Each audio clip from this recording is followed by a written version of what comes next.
Pemecatan Hans-Dieter Flick oleh timnas Jerman semakin menunjukkan bahwa pelatih yang sukses di level klub belum tentu berhasil ketika melatih tim nasional. Hansi Flick meraih banyak trofi saat menukangi Bayern Munchen. Namun, modal itu tidak lantas membuatnya bisa menangani timnas Jerman dengan mudah. Flick dipecat karena gagal membawa timnas Jerman ke jalur yang semestinya. Ia menjadi pelatih kesekian yang tidak menemui titik keberhasilan saat melatih tim nasional meski bagus di level klub. Hal itu bukanlah pemandangan langka. Masih banyak pelatih-pelatih lain yang punya nasib serupa dengan Hansi Flick. Masalahnya, mengapa bisa demikian? Mengapa kesuksesan seorang pelatih di level klub tidak bisa menjamin keberhasilannya di timnas?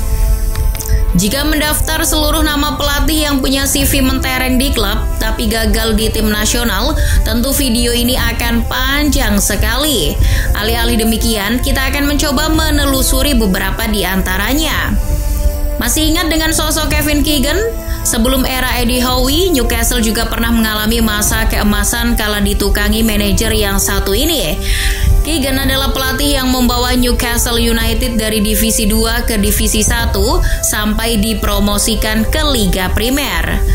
Tun Army juga dibawanya Vini sebagai juara kedua dalam 2 musim beruntun. Keegan juga sukses saat melatih Fulham dan Manchester City. Namun ketika melatih timnas Inggris, ia gagal total. Di Euro 2000, Inggris dibuatnya tersingkir dari babak grup. Fabio Capello juga mengalami nasib serupa. Ia memenangkan 4 gelar Serie A dan 1 trofi Liga Champions bersama AC Milan. Capello juga sukses menyabet 2 gelar La Liga kala menukangi Real Madrid.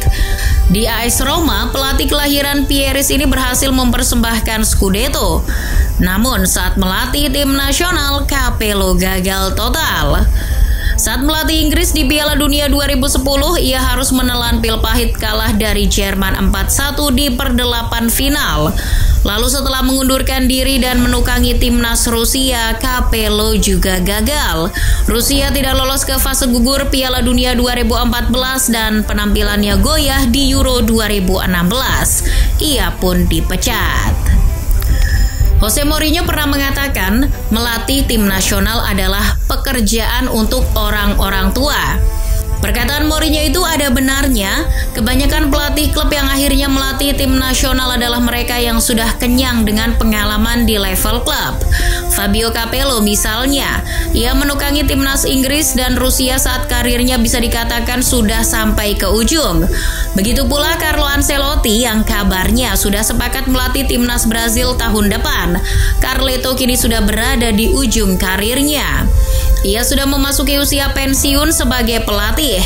Meski tidak ada yang namanya waktu yang tepat untuk pensiun, karena sejatinya bergantung pada si pelatih dan Tuhan. Namun semakin tua seseorang akan mempengaruhi kemampuan berpikir, sedangkan pelatih butuh itu. Melatih klub adalah satu hal, sedangkan melatih tim nasional adalah hal yang lain. Seorang pelatih klub pasti punya waktu yang lebih dari cukup untuk bereksperimen, minimal dalam satu musim. Para pelatih seperti Josep Guardiola, Jurgen Klopp sampai Mikel Arteta punya waktu untuk menyusun skuad dengan trial and error. Mereka bisa melakukan itu sembari melihat hasilnya. Pertandingan kompetitif akan selalu ada di level klub. Jika gagal dengan satu taktik, seorang pelatih bisa mencobanya dengan taktik lain. Apabila seorang pemain dirasa tak punya kapasitas untuk mengisi satu ruang di formasinya, seorang pelatih bisa menggantikannya dengan pemain lain. Lagi pula, jika hasil eksperimennya gagal, katakanlah harus kalah di satu pertandingan di liga, hanya akan berdampak kecil. Sementara di level tim nasional, yang mana kompetisinya cuma sebentar, kalah satu laga bisa dampaknya lebih luas. Hal itu juga bertalian erat dengan waktu latihan yang sedikit. Berbeda di level klub yang setiap hari pelatih dan pemain bertemu, pelatih timnas tidak sering bertemu dengan para pemainnya untuk berlatih. Mereka harus menunggu hitungan bulan atau saat ada jeda internasional. Ya, kalau si pemain bisa cepat beradaptasi dengan gaya bermain dan taktik seorang pelatih. Jika tidak, Masalah lainnya, pemain ketika datang untuk berlatih bersama tim nasional belum tentu dalam kondisi bugar, sehat, dan fit. Jika yang datang adalah pemain yang ternyata cedera, tentu akan berpengaruh, walaupun cederanya ringan. Minim waktu berlatih itulah yang kadang bahkan membuat performa suatu timnas tidak seperti apa yang diharapkan. Barangkali yang terjadi pada timnas Jerman di bawah Hansi Flick begitu. Di klub, seorang pelatih bisa menambah lubang timnya dengan terjun di bursa transfer, atau pelatih bisa membeli pemain dengan bandrol yang mahal serta gaji yang mencekik leher. Bagi tim-tim kaya seperti Manchester City, PSG, Newcastle United, Manchester United, Real Madrid, dan Barcelona, itu tidak masalah. Tapi coba bandingkan dengan pelatih timnas. Mereka harus memantau sendiri pemain-pemain yang akan dipanggil. Ini akan menjadi rumit lantaran bisa jadi ada dua pemain yang performanya sedang bagus di klub, namun berbenturan dengan kuota. Jatah yang terbatas bikin pelatih timnas kadang perlu mengorbankan salah satu. Memang, kesuksesan tim nasional tidak tergantung pada ada atau tidaknya pemain berbandrol mahal, melainkan bergantung pada soliditas tim. Nah, justru inilah masalah berikutnya.